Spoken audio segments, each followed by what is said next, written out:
নমস্কার, আপনি দেখছেন এবিপি আনন্দ আর আপনার সঙ্গে আমি সুমন। আমার সঙ্গে ঘণ্টাখানেকের এই সফরে স্বাগত। বিশ্বকাপ অস্ট্রেলিয়ায় চলছে বুঝি? অনেকে বলছেন না, বিশ্বকাপ চলছে আমাদের রাজ্য রাজনীতিতে। এই এক পক্ষের বিষাক্ত ডেলিভারিতে বিপক্ষের উইকেট একেবারে নড়বড় করছে, আবার পর মুহূর্তে আর এক পক্ষ স্টেপ আউট করে পরের বলে ছক্কা। অনেকে বলছেন এই মুহূর্তে তৃণমূল কংগ্রেসের দুটি শিবিরের মধ্যে যেরকম যুযুধান পরিস্থিতি, তাতে নিঃসন্দেহে একমাত্র তুলনা চলে বিশ্বকাপের কোনো টান টান উত্তেজক ম্যাচের সঙ্গে। আর এই মুহূর্তে দ্বিতীয়ার্ধে স্লগ ওভার, ম্যাচ যে কোনো দিকে যেতে পারে, আর রাজ্যবাসী অধীর অপেক্ষা করছেন যে কোন দিকে ম্যাচ যাবে, কার পক্ষে শেষ পর্যন্ত আম্পায়ার তার রায় দেবেন। যেমন এই মুহূর্তে আজকে শুভ্রাংশু রায় মুকুল রায়ের পুত্র, তিনি মুখ খুলেছেন, আবার উল্টো দিকে কড়া বার্তা দিয়ে মুখ খুলল দলও। এই সমস্ত কিছু নিয়ে আমাদের আজকের বিতর্কের প্রথমার্ধ। আজকের বিষয়, খোদ মুখ্যমন্ত্রীর আসনে বিজেপির কাছে পিছিয়ে যাওয়া নিয়ে প্রশ্ন তুলে কোপের মুখে শুভ্রাংশু। নখ উপড়ানোর প্রক্রিয়া শুরু। আলোচনার জন্য আমার একদিকে রয়েছেন দেবনারায়ণ সরকার অধ্যাপক, আছেন ঋতব্রত বন্দ্যোপাধ্যায় সিপিএম সাংসদ, অন্যদিকে বিজেপি নেতা জয়প্রকাশ মজুমদার, আছেন মহিদুল ইসলাম অধ্যাপক। ওদের কাছে যাব, কিন্তু আজকে শুভ্রাংশু রায় মুকুল রায়ের পুত্র, তিনি একেবারে সরাসরি নাম না করে মমতা বন্দ্যোপাধ্যায়ের ভবানীপুর কেন্দ্রের ফলাফল বিষয়ে মুখ খুললেন এবং তার কয়েক ঘন্টার মধ্যে তড়িঘড়ি সাংবাদিক সম্মেলন করে পার্থ চট্টোপাধ্যায় কড়া জবাব দিলেন, পাশে অরূপ বিশ্বাসকে বসিয়ে। দেখুন, কল্যাণী বিধানসভা কেন্দ্রের তৃণমূলের ভোট কমায় মুকুল রায় ও তাঁর ছেলে শুভ্রাংশুর ভূমিকা নিয়ে দলের অন্দরে প্রশ্ন উঠেছে। অন্তর্ঘাত বরদাস্ত করা হবে না বলে বৃহস্পতিবার খোদ তৃণমূল নেত্রীও কড়া বার্তা দিয়েছেন। পর্যবেক্ষকদের মতে নাম না করলেও দলনেত্রীর নিশানায় মুকুল শুভ্রাংশুই। এর 24 ঘন্টা কাটার আগেই খোদ দলনেত্রীর উদ্দেশ্যে পাল্টা প্রশ্ন ছুড়ে দিলেন মুকুল পুত্র। লাস্ট যেদিনকে কালীঘাটে মিটিং হয়েছিল, সেদিনকে তো অনেককেই দায়িত্ব দিয়েছিল, তাতে ঘুণাক্ষরেও কিন্তু আমার নাম একবারও বলেনি। তাই আমার যে দায়িত্ব ছিল সেটা নয়। 2 নম্বর, কল্যাণী বিধানসভা আমার বিধানসভা নয়, দক্ষিণ কলকাতার একটা আসনে কিন্তু হেরে গেছে। রাজনৈতিক পর্যবেক্ষকরা বলছেন, শুভ্রাংশু দক্ষিণ কলকাতার কোন বিধানসভার কথা বোঝাতে চাইছেন তা জলের মতো স্পষ্ট।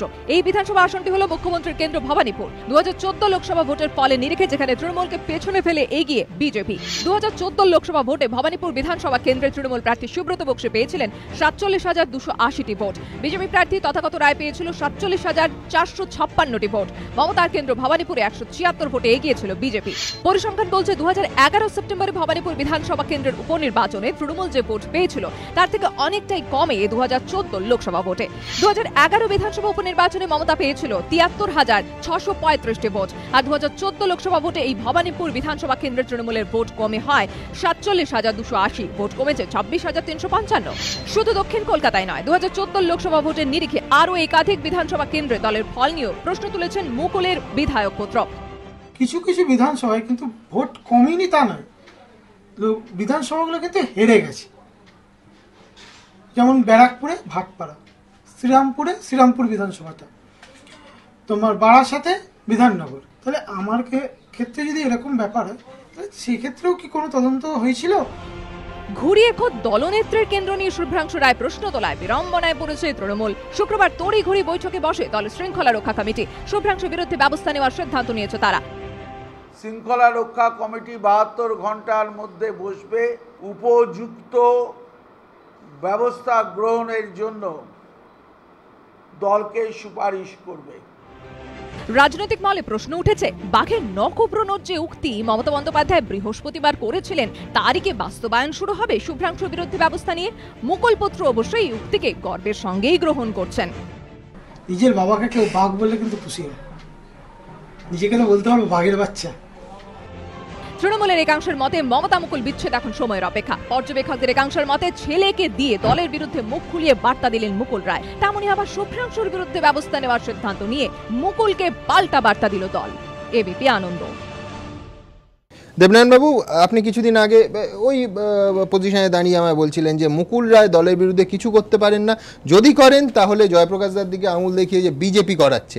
শুভ্রাংশু রায় তো সরাসরি দলনেত্রীকে চ্যালেঞ্জ শুনলেন, ভবানীপুরে তার নিজের বিধানসভা কেন্দ্রের ইঙ্গিত দিলেন। এটা কি বিজেপি করালো জয়প্রকাশ বাবুরা? না, আমি আমার জায়গায় আমি তার থেকে এক ফোঁটাও পরিবর্তন করছি না। আচ্ছা, মানে ইলেকশনে জেতার পরে উনি বাইরে এসে মানে মমতা বন্দ্যোপাধ্যায় কি বলেছিলেন, মুকুলকে বিজেপি ব্যবহার করছে কিনা, মানে এই কথার উত্তরে কি বলেছিলেন, আমার এক ব্লক সভাপতিকে জিজ্ঞাসা মানে এর মানেটা কি, মানে এটা যে কতদূর পর্যন্ত যেতে পারে, বিজেপি খেলাতেও পারে। এখন মুকুল বাবুর আমি আপনাকে বলছি, মুকুল বাবু ব্লক সভাপতিটা তো অপমানার্থে বলেছে, অপমান না, কটাক্ষ তো বটেই, ব্যবহার করছে কিনা তার মানে ব্যাপারটা যে এটা আর একেবারে ব্রড ডেলাইট, এটা পরিষ্কার হয়ে যাচ্ছে যে বিজেপি ব্যবহার করছে, এটা তো পরিষ্কার। কারণ এই কটা দিনে গত 3 থেকে 3.5 মাস অবধি মুকুলবাবুর যে গতিবিধি, দিল্লি থেকে কলকাতা, কলকাতা থেকে দিল্লি,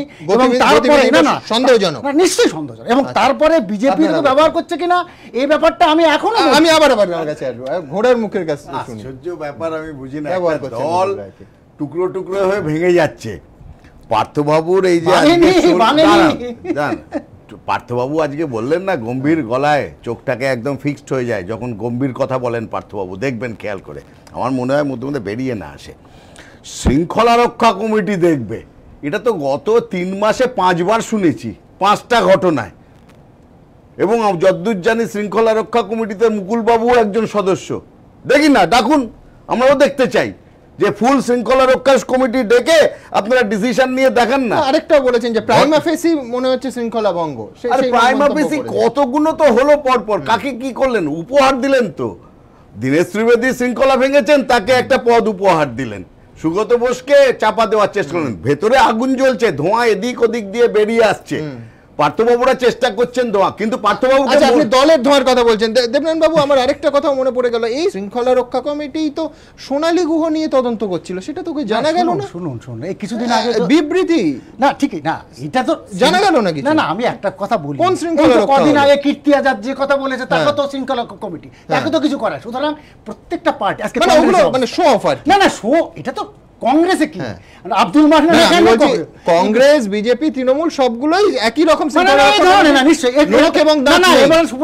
সুব্রতবাবু কি বলেছে, ও পার্টি ছেড়ে যায়নি মুকুল বাবু, আমরা ওকে তাড়াই, তাহলে আর একটা থার্ড অপশন আছে, ওকে কি বিজেপি ব্যবহার করছে না? 3টা অপশন, ওকে আমরা, আপনি 3 নম্বরটাই জোর দিচ্ছেন, 3টে আমি একটা কথা বুঝি না। আচ্ছা, আপনাদের পার্টির ব্যাপার, অন্যকে দোষ দিচ্ছেন কেন? যদি বাড়ির মধ্যে ঝগড়া হয়, তাতে বলবেন পাড়ার অমুক মধুবাবু দায়ী আমার বাড়ির ঝগড়ার জন্য, আর বলবেন উনি ঝগড়া করাচ্ছেন আমাদের বাড়ির মধ্যে। আগে বাড়ির ঝগড়াটা বাড়িতে মেটান না, কিন্তু কেন অন্যকে দোষ দিচ্ছেন? একটা জিনিস, যদি প্রতিবেশীর সঙ্গে সম্পর্ক ভালো না থাকে, বাড়ির মধ্যে ঝগড়া হয়, সে কিন্তু এনজয় করে। আমি বোঝার চেষ্টা করছি যে আপনার হাসিটা বেশি চওড়া, ভালো লাগছে না। আমি একটা জিনিস বলি এর সঙ্গে, সবচেয়ে বড় কথা কি জানেন, আমরা তো এটা নতুন দেখছি না। অজিত পাঁজার কি হয়েছিল, তাকে দল থেকে তাড়ানো হয়েছিল, তিনি মুক্তমঞ্চ করেছিলেন বলে, মানে তার এটা হচ্ছে 2001-এ পঙ্কজ ব্যানার্জি আজকে স্বেচ্ছা নির্বাচনে সন্ন্যাস নিয়ে বসে আছেন। আমরা দেখিনি আগে পঙ্কজ ব্যানার্জিরই তো মুখ জানতাম, তৃণমূলের মুখ, সেসব আমরা দেখা, সেই সব দাঁড়ান, আরে সেটা পরের ব্যাপার, আলোচনা করছি না, যেদিন করবো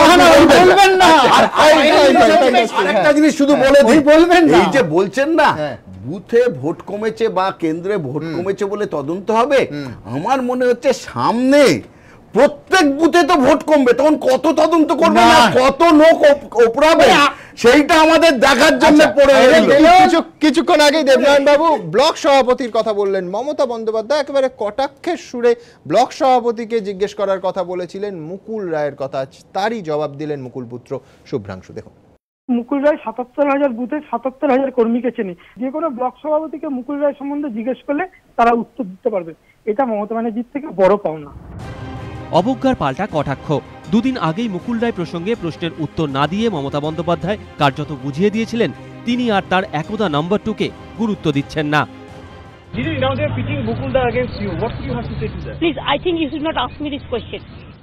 You should not ask me this question. You ask my block president, they will give you the reply. There are so many. মুকুল ঘনিষ্ঠদের একাংশের বক্তব্য, মমতার গলায় এই তাচ্ছিল্যের সুর অবশ্যই উদ্দেশ্য প্রণোদিত, আর বাবাকে তাচ্ছিল্যের জবাব দিতে এগিয়ে এলেন ছেলে। কার্যত ব্যঙ্গের সুরেই জবাব ছুড়ে দিলেন দলনেত্রীকে। মুকুল রায় প্রতিটা বুথের লোককে চেনে, জানে, নাম ধরে ডাকতে চেনে, তাই মুকুল রায়কে যদি প্রতিটা ব্লকের লোককে দিয়ে প্রশ্ন করা হয় মুকুল রায় কি বৃত্তান্ত, সেই যদি জানে সেটা মুকুল রায়ের গর্বের ব্যাপার। মমতা মুকুল বিচ্ছেদ যে আসন্ন, শুভ্রাংশুর এই উক্তি তারই আরও একটা স্পষ্ট প্রমাণ বলেই মত পর্যবেক্ষকদের একাংশের। তাঁদের মতে মমতার বাকফতোয়া উপেক্ষা করে বিস্ফোরক সাক্ষাৎকার দিয়ে মুকুলের বিধায়ক পুত্র স্পষ্ট করে দিলেন তিনি বাবার সঙ্গেই আছেন। বাবার অসম্মান, নিজের আত্মীয় স্বজনের অসম্মান থেকে সবার আগে, তাহলে আমার স্ত্রী আমাকে প্রশ্ন করবে যে তোমাকে যদি কোনো সময় আমাকে নিয়ে অসম্মানিত হতে হয় তুমি কি করবে, তাহলে নিশ্চয়ই আমি তখন বাবার পাশেই দাঁড়াবো। অনেকেই বলছেন মুকুল বেরোলে শুভ্রাংশুও যে বেরোবেন এটা প্রত্যাশিতই, শুধু এদিন প্রকাশ্যে তা খোলসা করে দিলেন মুকুল পুত্র। সেই সঙ্গে তৃণমূলের শীর্ষ নেতৃত্বের তরফে বারবার নাম না করে মুকুলকে গুরুত্বহীন আখ্যা দেওয়ার যে চেষ্টা হচ্ছে তারও জবাব দিয়েছেন শুভ্রাংশু। মুকুলবাবুর অনেক দায়িত্ব ছাড়া হয়েছে। না, আমি মনে করি না। ওর পার্টিতে এরমই হয়, চল ও পার্টি ছেড়ে যায়নি, আর আমরা পার্টি থেকে ওকে তাড়িয়ে দিই। কারোর জন্য কারোর কেউ আটকায়। 2004 সালে তৃণমূলের কি অবস্থা ছিল মানুষ জানে, 2006 সালে কি অবস্থা ছিল মানুষ জানে, তারপর থেকে কিভাবে তৃণমূল এসেছে সেটাও জানে, তখনও নেতৃত্ব গেছিল সেটাও লোকে জানে। জবাব পাল্টা জবাব। মমতা মুকুল দুই শিবিরই একে অপরকে জবাব দিতে বিন্দুমাত্র সময় নিচ্ছে না। এই পরিস্থিতিতে অপেক্ষা চূড়ান্ত সিদ্ধান্তের। বিতনু চট্টোপাধ্যায় ও সনদ ঝা, এবিপি আনন্দ।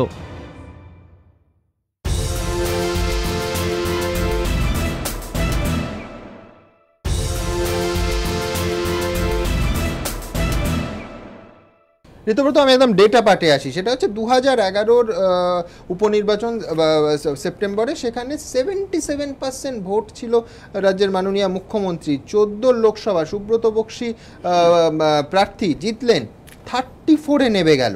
আমি বলছি ঠিক যে ডেটাটা শুভ্রাংশু তোলার চেষ্টা করছেন, তো 40%-এর কম ভোট পেয়েছেন। শুধু না, মানে ভোট 40% শুধু যে কমেছে তা নয়, মমতা পিছিয়ে আছেন, মানে মমতার কেন্দ্র পিছিয়ে আছে 176টা ভোটে।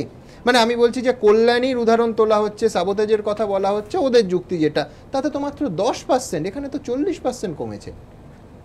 মার্লন ব্র্যান্ডোর গডফাদার তার সংলাপের জন্য বিখ্যাত, এবং অবশ্যই মার্লন ব্র্যান্ডোর জন্য বিখ্যাত। একদম, যে মাফিয়াদের গ্যাংওয়ার, এই মাফিয়াদের গ্যাংওয়ারের এটা শুধু ওয়ার্ল্ড কাপ কেন, চিত্রনাট্য, মাফিয়া গ্যাংওয়ারের চিত্রনাট্য। বকরা লোককে লুট করেছে যারা, সেই টাকার যে বকরা, সেই বকরা নিয়ে ঝামেলা, কেউ ধোয়া তুলসী পাতা নয়।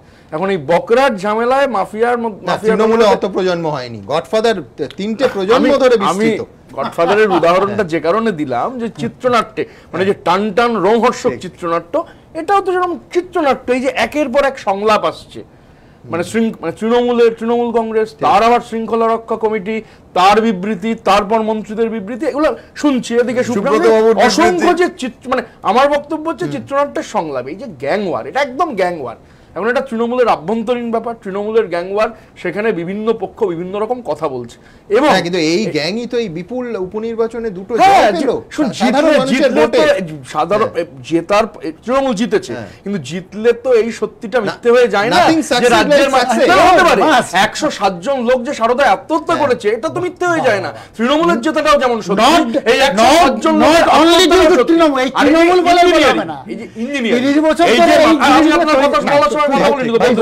এই যে ইঞ্জিনিয়ারিং, আজকে মুকুল রায়ের দেখানো হচ্ছে। আমি গতকাল দিল্লিতে ছিলাম, দেখছিলাম ওখানে মুকুল বাবুর গাড়ি দাঁড়ানো রয়েছে, আমি ওই রাস্তাতেই থাকি, আরো লোকজন দাঁড়িয়ে রয়েছেন। এখন আমাদের রাজ্যে এটা তো অস্বীকার করার জায়গা নেই যে মুকুল রায়ের হাত ধরে একটা বিশেষ ধরনের ইঞ্জিনিয়ারিং, একেবারে ব্লক লেভেল থেকে এমএলএ পর্যন্ত যে কেনা বেচার একটা সংস্কৃতি, এবং তাতে এই গরিব মানুষের টাকা ব্যবহার হয়েছে। এটা তৃণমূলের ভেতরকার লড়াই, সেই ভেতরকার লড়াই নানান ভঙ্গিমায় ছড়িয়ে পড়ছে ওয়ার্ল্ড কাপের মতো। তাই আমি মার্লন ব্র্যান্ডোর গডফাদারের চিত্রনাট্যের কথা উল্লেখ করেছি। ঋতব্রতর চিত্তাকর্ষক উপমার পর আপনাদের দেখাবো আরেকটা চিত্তাকর্ষক ছবি, যেটা আজকে নয়াদিল্লিতে হলো। মুকুল রায়ের বাসস্থান থেকে আসবাব বেরিয়ে যাচ্ছে অভিষেক বন্দ্যোপাধ্যায়ের বাসস্থানে। কুইজের ক্ষেত্রে কোনো পুরস্কার এটার জন্য ঘোষিত হতে পারে না যে সেই জিনিসপত্র বা আসবাব কার, অবশ্যই দল এবং দলনেত্রী। দেখুন,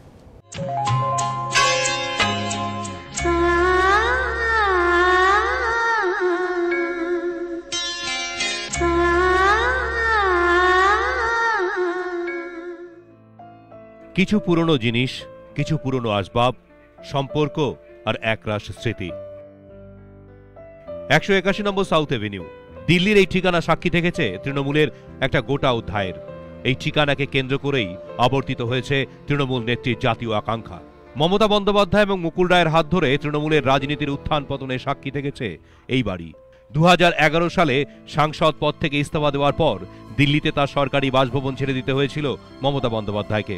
জিনিসপত্র সরিয়ে নিয়ে গিয়েছিলেন নিজের বিশ্বস্ত মুকুল রায়ের বাড়িতে। নেত্রী যেখানে, কার্যালয়ও সেখানে। তারপর থেকে এই 181 নম্বর সাউথ এভিনিউ পরিণত হয় তৃণমূলের দিল্লি কার্যালয়। এখান থেকেই নেওয়া হয়েছে নানা সিদ্ধান্ত, হয়েছে নানা বৈঠক। 2009 ইউপিএ সরকারে সামিল হওয়াই হোক কিংবা 2014 তার থেকে বেরিয়ে আসা, এই বাড়ির অলিন্দে লুকিয়ে আছে নানা কাহিনী। এই বাড়ির লনের সবুজ গালিচাই সাক্ষী থেকেছে অন্না হাজারের আগমনের, নেত্রীর তার পা ছুঁয়ে প্রণামের। এই বাড়ির উঠোনে বসেই লোকসভার যুদ্ধে দিল্লিতে তাঁর যোদ্ধার নাম ঘোষণা করেছিলেন মমতা বন্দ্যোপাধ্যায়। জঙ্গলমহলে কিষেনজি অভিযানের পর এখানে বসেই রাজ্য থেকে প্রতি মুহূর্তের আপডেট নিয়েছিলেন দলের সেনাপতিদের কাছ থেকে। এখানেই পরিকল্পনা, এখানেই সাফল্য, আর এখানেই ব্যর্থতা। এখানে বসেই মমতার সঙ্গে মুকুলের বৈঠক, লনে জমাটি আড্ডা। এখানে সম্পর্কের উত্থান, এখানেই পতন। স্বামী স্ত্রী সংসার 25 বছরেও ভেঙে যায়, আবার জোড়াও লাগে। জিনিসপত্র ঠিকানা বদল কি বদলে দিতে পারবে স্মৃতির ঠিকানাও? জবাবটা হয়তো দুই ব্যক্তিই দিতে পারবেন। বিজেন্দ্র সিংহ, এবিপি আনন্দ, নয়াদিল্লি।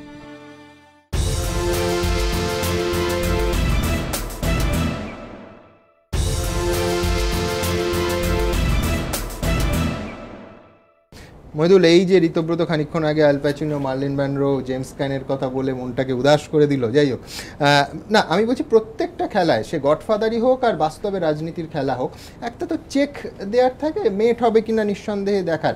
আজকে শুভ্রাংশুর পেছনে গেম প্ল্যানটা কি? মানে এক, নিজেকে বহিষ্কার করাতে চাইছেন শুভ্রাংশু, দুই হচ্ছে যে কালকের অভিষেক বন্দ্যোপাধ্যায় বা ডেরেক ওব্রায়েন যে আক্রমণ করেছেন, আজকে ছেলেকে দিয়ে মুকুল রায় তার জবাব দেয়ালেন, তিন হচ্ছে যে দ্রুত একটা চূড়ান্ত বিচ্ছেদে পৌঁছতে চাইছেন, সেই জন্য দলকে আরো প্রভোগ করছেন। কোনটা বলে তোমার মনে?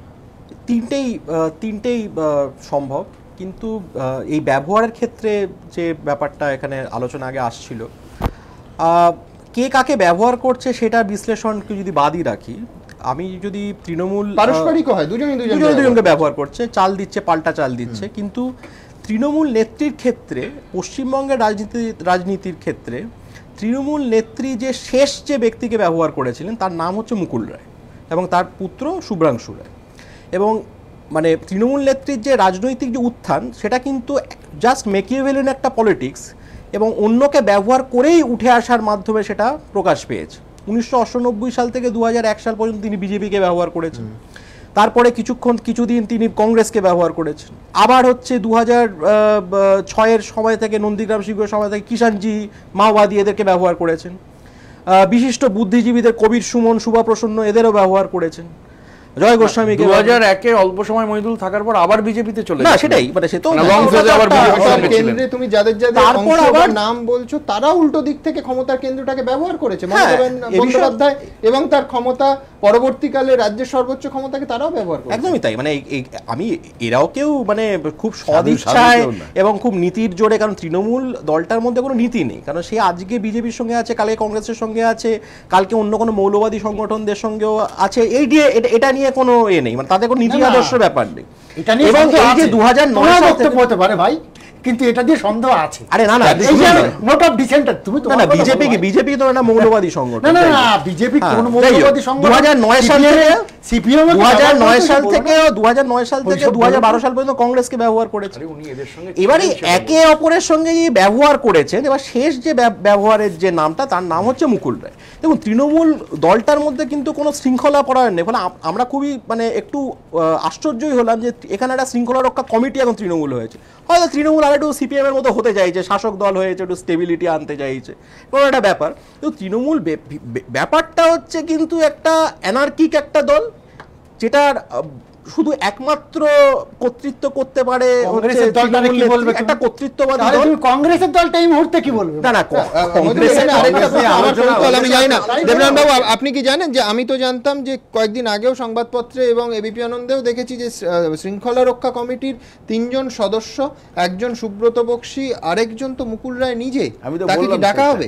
হ্যাঁ, না না, এখনো তো 72 ঘন্টা ব্যাপার তো হচ্ছে, সবকিছু ফার্স্ট স্টেপ, সেকেন্ড স্টেপ। না, এখনো তিনি আছেন, মুকুল রায় আছেন? না, নিশ্চয়ই মুকুল বাবু আছেন। তো মুকুল বাবু নিজেও তো বলছেন। তো ডাকা হয়েছে? না না না, এখনো ডাকা হয়েছে কিনা না হয়েছে কিনা আমি কি করে বলবো? আসলে দেবনারায়ণ বাবুর কাছ থেকে যে দেবনারায়ণ বাবু মুকুল রায়ের হয়ে ব্যাটিং করবেন নাকি ব্যাটিং করবেন, কিছু ফাইনাল হলে তবে দেবনারায়ণ বাবু অফিশিয়াল লাইন তাকে না বলে হবে না, তাকে আমি কিন্তু এর মধ্যে একটা এক্সপ্লেনেশন কল করবে, এইভাবে হয় না। আচ্ছা, এক তুমি মিনিট। যেটা বলছো একটা আলটিমেটাম দিচ্ছ, এটা ন। আচ্ছা, এক মিনিট।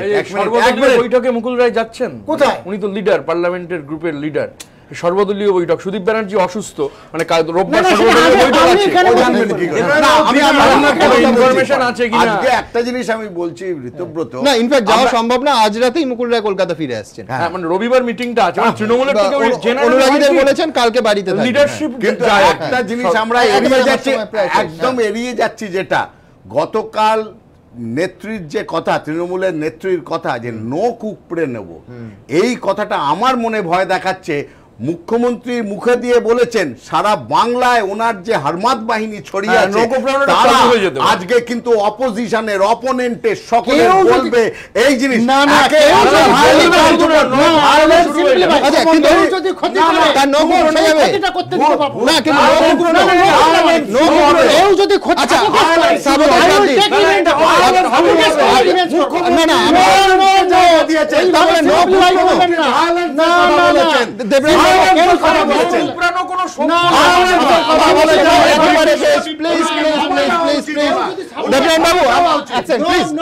দেবনাথ বাবু, আমার সময় শেষ, একটা কথা শুধু বলুন, তাহলে যখন সাম্প্রদায়িক শক্তি যদি মাথাচাড়া দেয়, কেউ যদি দাঙ্গা বাঁধানোর চেষ্টা করে, তার মাথা ভেঙে দেবো, যখন বলেছিলেন রাজ্যের প্রাক্তন মুখ্যমন্ত্রী বুদ্ধদেব ভট্টাচার্য, হইচই করেছিলেন কেন? শুধু সাম্প্রদায়িক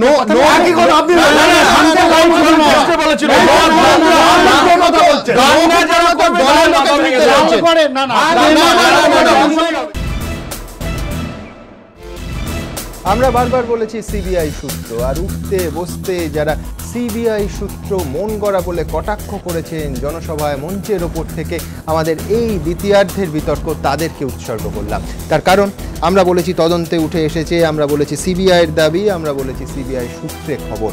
আর এই যে চার্জশিট সিবিআই আদালতে পেশ করেছে, তার ছত্রে ছত্রে, বাক্যে বাক্যে একেবারে এবিপি আনন্দে এতদিন ধরে আপনারা যা দেখেছেন তারই প্রতিচ্ছবি।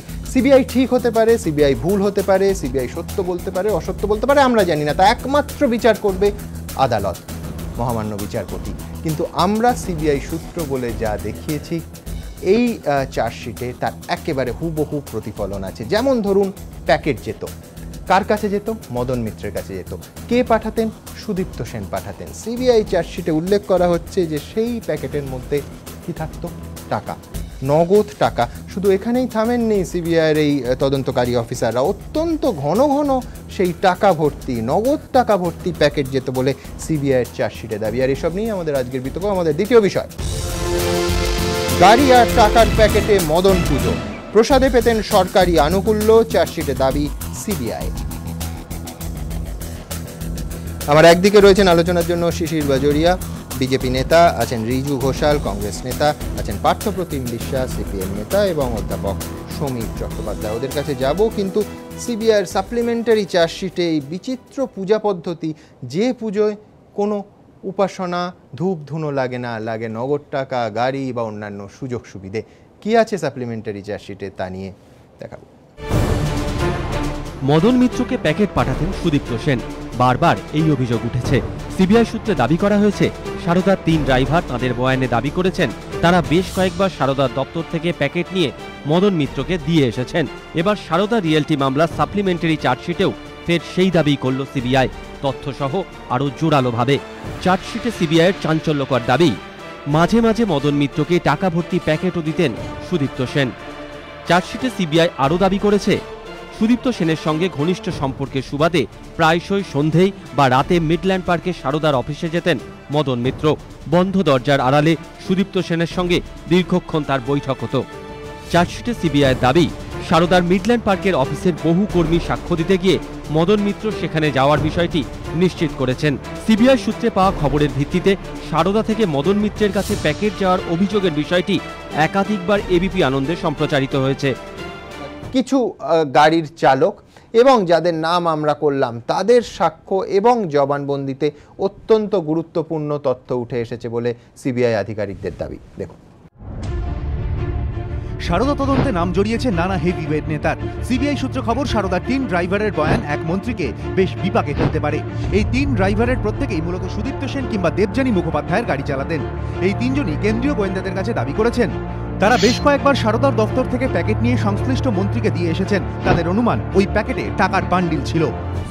প্রসঙ্গত কিছুদিন আগে আদালতে মদন মিত্র জামিনের বিরোধিতায় সিবিআইয়ের আইনজীবীও দাবি করেন প্যাকেট যেত। হিসেবরক্ষক, গাড়ির চালক, এজেন্টরা বলেছেন। অনেক সাক্ষী গোয়েন্দাদের কাছে জবানবন্দিও দিয়েছেন। চার্জশিটে সিবিআইয়ের তদন্তকারীরা সরাসরি দাবি করেছেন তদন্তে পাওয়া তথ্য থেকে সুদীপ্ত সেনের সঙ্গে মদন মিত্রর দেয়া নেওয়ার সম্পর্ক স্পষ্ট। এতেই প্রমাণ হয় যে ষড়যন্ত্র মাফিক আমানতকারীদের প্রলুব্ধ করার জন্য সারদাকে তার পরিচিতি হিসেবে ব্যবহারের অনুমতি দিয়েছিলেন মদন মিত্র।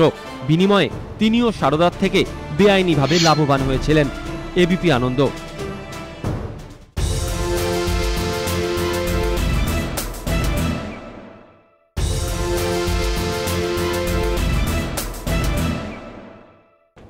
শিশিরবাবু, 16 পাতা একদম পরিষ্কারভাবে সিবিআইয়ের দাবি, তাদের চার্জশিটে আছে যে শুধু যে গাড়ি নিয়েছিলেন সারদা গ্রুপ থেকে মদন মিত্র নয়, ইনফ্যাক্ট আপনাকে বলে রাখি যে গোটা চার্জশিটে মদন গোপাল মিত্র বলেই সিবিআই উল্লেখ করছে। তার গাড়ির জ্বালানি এবং চালকদের, ড্রাইভারদের বেতনটা অবধি সুদীপ্ত সেন দিতেন। এখানেই শেষ নয়, Shri Sudipta Sen had given packets containing cash also for Shri Madan Gopal Mitra quite often. ঠিক যে অভিযোগটা আপনারা দীর্ঘদিন ধরে করে এসেছেন। আপনি গোড়াতেই যে কথা বললেন না, কোন পুজো, কাঞ্চন পুজো, এটাই তো হলো মদন বাবুর কাঞ্চন পুজো, টাকা। এখন একটা জিনিস আমরা অভিযোগ করেছি, কিন্তু প্রত্যেক জিনিস আপনার চ্যানেলে দর্শকরা দেখেছে, আমি দেখেছি। এইসব যে এক এক করে ঘটনা পরিষ্কার ভাষায় বলছেন যে মিডল্যান্ড পার্কের অফিসে যেতেন late in evening or night and use to have close door meetings. এবং কারা বলেছেন যে যারা সেখানে কাজ করেছেন তারা কনফার্ম করেছেন about visits of Shri Madan Gopal Mitra in Midland park office. দেখুন, আরেকটা জিনিস বলি, ড্রাইভার সব কিছু জানে, আর আজকের মোবাইলের যুগে সব কিছু শোনেও। যখন ড্রাইভার একটা সাক্ষী হচ্ছে, ও কিন্তু সব জানে। বারবার বলছে নেতাজি স্টেডিয়াম, যুব ভারতী ক্রীড়াঙ্গনে, যেটা আপনি যদি দেখেন এটা মদন বাবুর আওতায় পড়ে। তো ওইখানে যখন মিটিং হয় সব থেকে নিরাপদ, ওই মন্ত্রীর জায়গা। কেন আমরা তো জানি এই দলের মধ্যে অনেক দলাদলি আছে, তো অন্য জায়গায় গিয়ে যদি মিটিং করতেন হয়তো উনি অত নিরাপদ থাকতেন না। একটা তো তারপর 6 জন জবানবন্দি দিয়েছে আন্ডার 164। এটা একেবারে প্রমাণ হয়ে গেল। আর একটা জিনিস যেটা দেখা যাচ্ছে, যেটা আবার আমি একবার আপনারই চ্যানেলে বলেছিলাম, কিন্তু আবার একবার স্মরণ করে দিই দর্শকদের।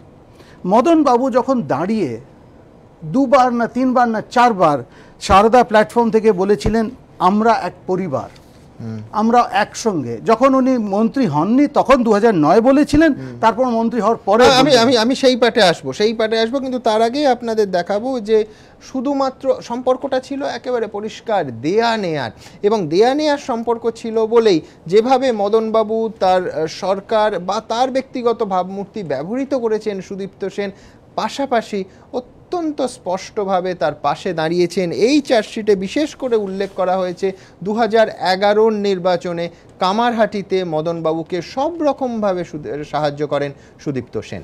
দেখুন, সারদা যখন রমরমিয়া আমানতকারীদের থেকে টাকা তুলছে, তখন বিভিন্ন অনুষ্ঠানে উপস্থিত থেকে সুদীপ্ত সেনের ভূয়সী প্রশংসা করেছেন মদন মিত্র। এবার মন্ত্রীর সেই সব বক্তব্যে ভর করে সাপ্লিমেন্টারি চার্জশিটে তাঁর সঙ্গে সারদার ঘনিষ্ঠতা নিয়ে চাঞ্চল্যকর দাবি করল কেন্দ্রীয় তদন্তকারী সংস্থা। মন্ত্রীর বক্তব্যে সিডিও চার্জশিটের সঙ্গে আদালতে জমা দিয়েছে তারা। চার্জশিটে সিবিআই দাবি 2006 সালে মদন মিত্র বিষ্ণুপুরে বিধায়ক নির্বাচিত হন। 2008 সাল থেকে আমানতকারীদের থেকে বেআইনিভাবে টাকা তুলতে শুরু করে সারদা। এই সংস্থার সারদা গার্ডেন নামে প্রকল্পটিও ছিল বিষ্ণুপুরে। 2009 সালে সুদীপ্ত সেনের আমন্ত্রণে সারদা গার্ডেনে যান মদন মিত্র।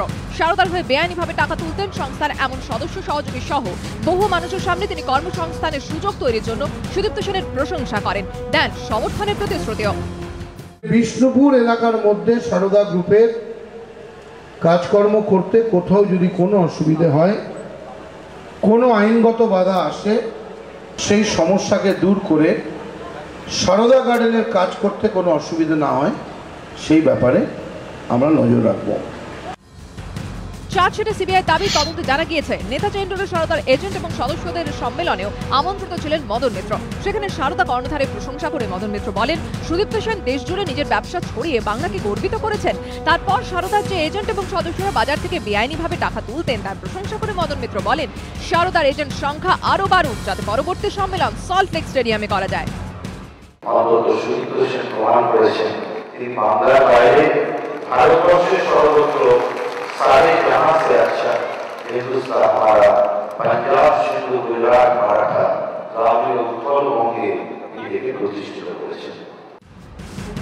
সিবিআই দাবি মদন মিত্রের সঙ্গে সারদার সম্পর্ক এখানেই শেষ হয়নি, বরং 2011 সালে বিধানসভা ভোটের বৈতরণী পেরোতেও মদনে ভরসা ছিল সারদা। চার্জশিটে কেন্দ্র তদন্তকারী সংস্থার দাবি 2011 সালে বিধানসভা নির্বাচনে মদন মিত্র যখন কামারহাটি থেকে প্রতিদ্বন্দ্বিতা করেন তখন তাকে সর্বতোভাবে সমর্থন জুগিয়েছিল সারদা গোষ্ঠী। সাপ্লিমেন্টারি চার্জশিটে সিবিআই আরও দাবি করেছে সারদা থেকে পরিবহন মন্ত্রীকে একটি গাড়ি দেওয়া হয় যার জ্বালানি থেকে চালকের যাবতীয় খরচ যোগাতেন সুদীপ্ত সেন। সিবিআই সূত্র খবর 2011 সালে বিধানসভা ভোটের প্রচারও সারদার গাড়িতে চড়েই সারেন মদন মিত্র। শুধু গাড়ি নয়, তার প্রচার পর্বের খরচও তখন সারদায় জুগিয়েছিল বলেও দাবি সিবিআইয়ের। বিরোধীদের কটাক্ষ, মদন মিত্রকে দেখে মানুষ সারদায় টাকা ঢেলেছেন, আর মানুষের কষ্টার্জিত সেই টাকাই আবার সুদীপ্ত সেন দেদার খরচ করেছেন মন্ত্রীকে খুশি করতে। প্রকাশ সিনহা রিপোর্ট, এবিপি আনন্দ, কলকাতা।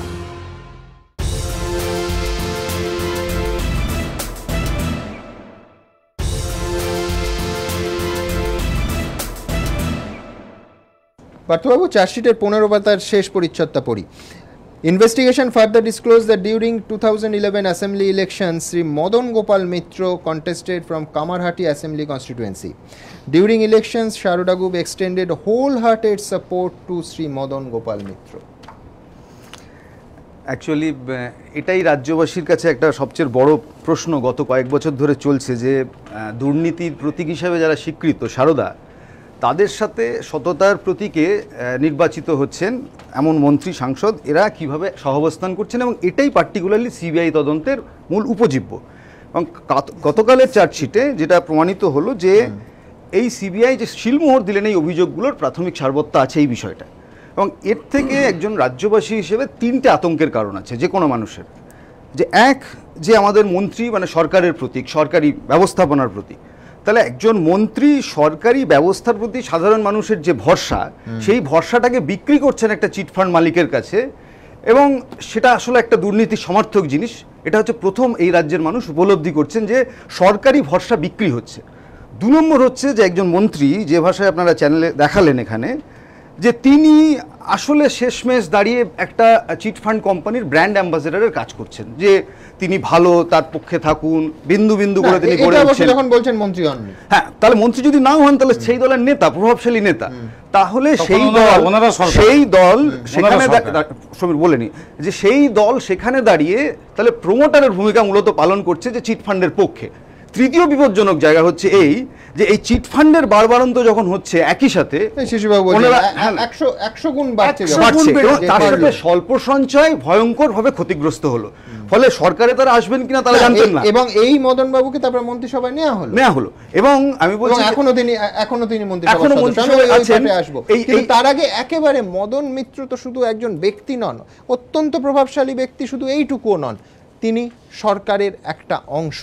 যদি তার ভাবমূর্তি ব্যবহৃত হয় তাহলে পাশাপাশি তো সরকারের ভাবমূর্তিও ক্রমাগত ব্যবহৃত হয়েছে এবং সেই ভাবমূর্তি ব্যবহার করে বিশ্বাসযোগ্যতা বেড়েছে একটা প্রতারক সংস্থার। দেখুন, কথায় বলে মুখে নাকি মনের আয়না, অর্থাৎ কারো মুখ দেখলে আঁচ করা যায় তার মনে কি চলছে। বিরোধীদের দাবি সারদা কর্ণধার সুদীপ্ত সেনও সেই কথাটা খুব ভালো করে বুঝেছিলেন, আর সেই জন্যই নিজের সংস্থার মুখ হিসেবে তিনি বেছে নিয়েছিলেন তৃণমূল সরকারের হেভিওয়েট মন্ত্রীদের, যাতে জনপ্রতিনিধিদের মুখ দেখে সাধারণ মানুষ সারদার বেআইনি কারবারের কথা আঁচ করতে না পারে।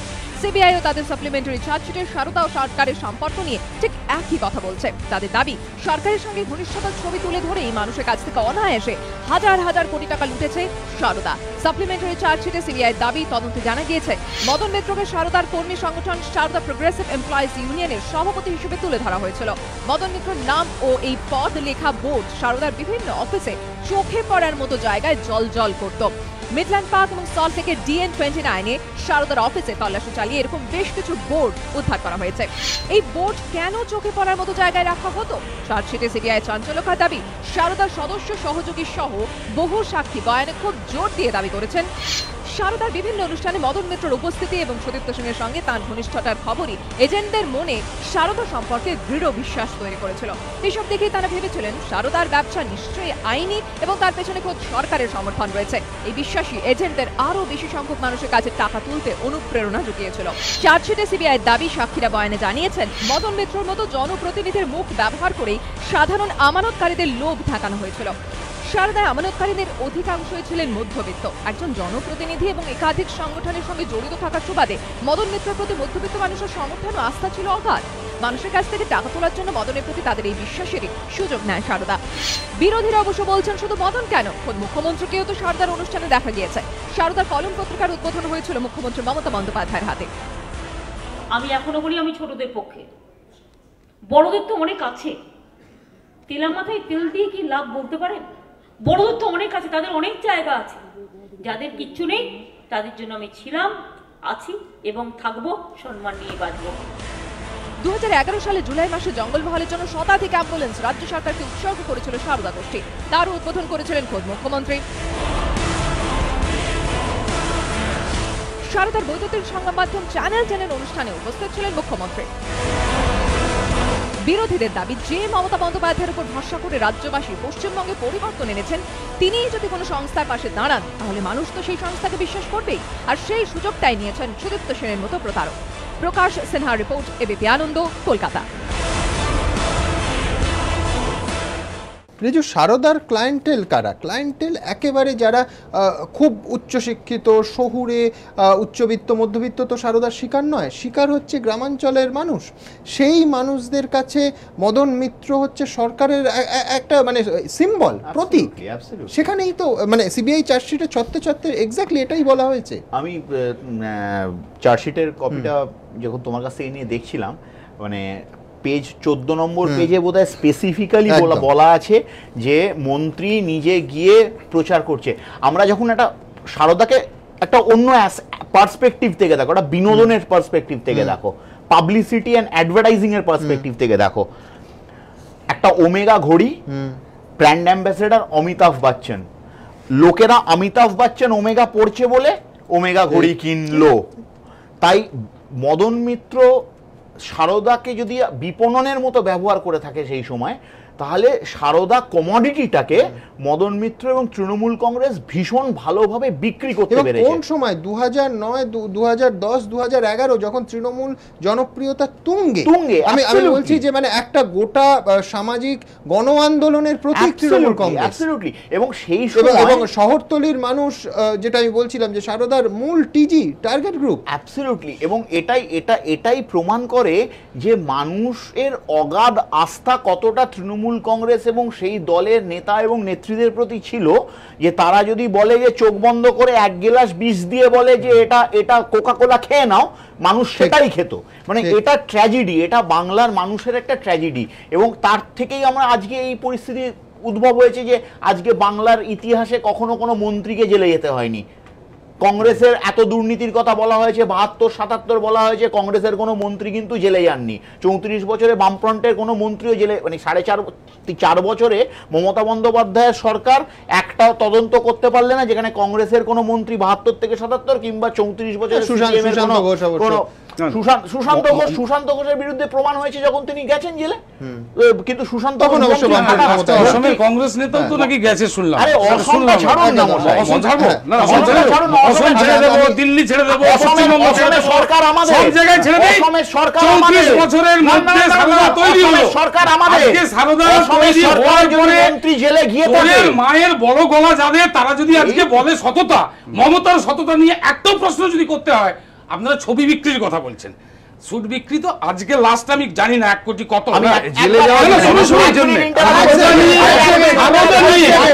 শুনুন একটা কথা, 4 কোটি, তাহলে প্রশ্নই আসে না। একটা কথা বলি দিদি ভাই, একটা বলি কারণ আমার একটু বলতে না দিলে তো শেষ হবে। এখন একবার পুরো মানে সাইনবোর্ড হয়ে গেছেন, বুঝতে পারছেন তো? একটু বলি, এই পার্থ মানে পার্থ চট্টোপাধ্যায়, বিশ্বাস না, তিনি বলছেন দোষীরা শাস্তি পাবে, আর পার্থবাবু বলছেন সততার প্রতীকের সঙ্গে সারদার মিল। আরে কোথায় ছিল সারদা? দক্ষিণ 24 পরগনা সারদা, দক্ষিণ 24 পরগনা লিডারকে তখন বামফ্রন্ট গেল তো বলো সেটা। এটা ঠিক মদনের কথা বলে, এবার মদন নিয়ে বলছি, এবার মদন নিয়ে বলছি, মদন যদি দোষী হয়, মদন যদি দোষী হয় ব্যক্তিগতভাবে মায়ের বড় শুনুন আমি বলছি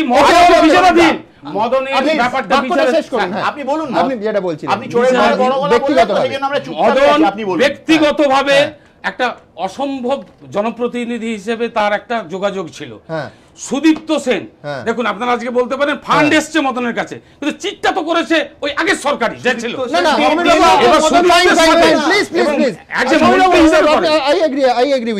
আপনি আমার শুধু এইটা বলুন, মদন মিত্র কি করেছে না করেছে সিবিআই চার্জশিট আদালত বিচার করবে। আপনি আমার এইটা বলুন, এই রকম অভিযোগ ওঠার পর, চার্জশিট প্লেস করার পর মন্ত্রিত্ব থেকে মদন মিত্রের অপসারিত করা হবে না? দেখে এই যে চার্জশিট হলো, এর পরে কি ঘটবে আমি আপনাকে বলছি, আমি আপনাকে না ইঙ্গিত কি করে দেবো? তৃণমূল তো এখনো তাকে মন্ত্রী রেখেছেন, এটা নজিরবিহীন, ভারতবর্ষে নজিরবিহীন। আমি আপনাকে জানাই, আপনার আজকের আপডেটটা নিয়ে নিন। তার অপসারণ চেয়ে আপনি জানেন একটা মামলা দায়ের করা হয়েছে কলকাতা হাইকোর্টে, শুভ্রজিৎ ভাদুরী নামে একজন জনস্বার্থের মামলা করেছেন। তার প্রেক্ষিতে রাজ্য সরকারকে হলফনামা পেশের নির্দেশ দিয়েছেন প্রধান বিচারপতির ডিভিশন বেঞ্চ। আজকে 4 সপ্তাহের মধ্যে হলফনামা দিতে হবে। এই বিড়ম্বনতা এড়ানো যেত, আপনি সব বাদ দিন, এড়ানো যেত না। এবার আপনাকে বলি, চার্জশিটে নাম এসছে, চার্জশিটটা আদালতে বিচারাধীন, তার একটা শাস্তি নিশ্চয়ই হবে। না সেটা শাস্তি হবে, তখন তো রাখতেই পারবেন না। সেই জন্য তাহলে মন্ত্রী রাখতে পারেন না, এখন তো কনভিক্টেড নয়, কারাগারে থাকবে। এটা তো কারাগারে থাকবে, নৈতিকতার প্রশ্ন অবশ্যই নৈতিকতার প্রশ্ন, আপনারা যেটা বলছেন নৈতিকতার প্রশ্ন, কিন্তু একজনকে চোর বলার আগে তাকে চোর প্রমাণিত হলে নিশ্চয়ই তাকে সরিয়ে দেওয়া হবে। আচ্ছা, আপনাকে যে যখন চার্জশিট হয়নি তখনও উনি বলতেন যে কেন চোর বলা হচ্ছে, চার্জশিট হয়ে গেছে, সিবিআই এতগুলো যুক্তি দিয়েছে, তাতেও বলছেন, মানে আর কবে মদন মিত্রকে সরানো হবে? দেখুন, এখন যখন হয়তো বিচারপতি বলে দেবেন, সে তো রাখতেই পারবেন না, চাইলেও পারবেন না। আমি জানি না কনভিক্টেড হবেন কিনা, খালাস পেতে পারেন, কিন্তু কনভিক্টেড হলে তো রাখতেই পারবেন। আমি দুটো তথ্য শুধু, মন্ত্রী বাদ দিন, বিধায়ক থাকতে পারবেন না। দলের দাবিটা কোথায় গেল? এখন এই উদাহরণ গঠনতন্ত্রে কোথাও কেউ টাকা নেবে, প্যাকেট নেবে, এটা তো তার গঠনতন্ত্রে নেই না। আপনার নিশ্চয়ই বিজেপি ধন্যবাদ, আপনি যখন বলতেন তৃণমূলের নেই, আমি খুব খুশি। আপনি বলছেন গঠনতন্ত্রে নেই, সবাই সম্ভাবনা, রাজনীতি তো সম্ভাবনা শিল্প না, এখন তো এই আমাদের রাজ্যের সব তো শিল্প, তেলে ভাজা শিল্প, তো এই পর্যায়ে আমার মাননীয় 4 জন অতিথিরা ঠিক কি বললেন এক ঝলকে দেখাবো।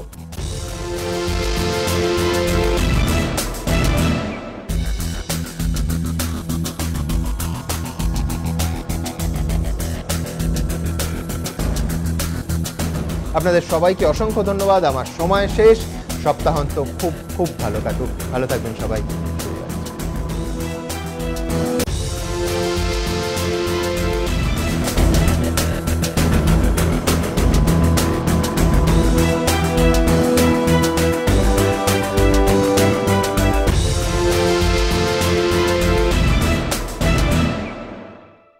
নিবেদন করছে nature pure refined rice brand oil, আপনার হার্টের সত্যিকারের বন্ধু। Powered by Subhas Bose institute of hotel management, সফল ক্যারিয়ারের সেরা ঠিকানা। সহযোগী নিবেদক captain 600 EQR, stronger, safer, super safer.